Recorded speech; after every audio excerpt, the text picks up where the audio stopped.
बाळूमामांचा जयघोष तर सगळेच करतात, पण तुम्हाला माहिती आहे का बाळूमामांचा जन्म कधी आणि कुठे झाला? तर जगाच्या या राजाचा जन्म झाला कर्नाटकातील अक्कोळ या गावी 23 जुलै 1892 साली. छोट्या छोट्या गल्ल्या पार करून तुम्ही बाहेर पडलात की बाळूमामांचं घर बघायला भेटतं. बाळूमामांच्या जन्मापासून हे घर आहे त्या स्थितीमध्ये आपल्याला बघायला भेटतं.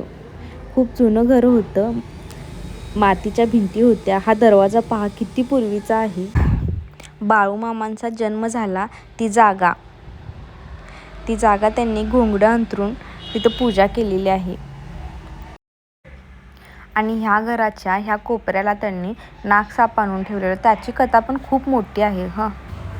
त्याच्यानंतर आम्ही मेतक्यात आलो. मेतकं म्हणजे बाळूमामांच्या बायकोचं गाव. मेतक्यामध्ये एक भूत काढायचा खांब आहे. असं म्हणतात जगामध्ये 2च खांब आहेत, एक स्वर्गामध्ये आहे आणि दुसरा बाळूमामांनी मेतक्यात आणून रोवला आहे. ज्यात बाळूमामांच्या भक्तांना भूत पिशाच यांची बाधा होते, त्या खांबाला स्पर्श केल्यानंतर ती बाधा निघून जाते. 74 वर्षाचे आयुष्य लाभलेल्या बाळूमामांना खरी प्रसिद्धी समाधीनंतरच मिळाली. श्री क्षेत्र आदमापूर येथे 4 सप्टेंबर 1966 रोजी समाधीस्थ झालेल्या बाळूमामांचे जीवित कार्य भक्ती आणि श्रद्धेच्या रूपाने आज घराघरापर्यंत पोचलेले आहे.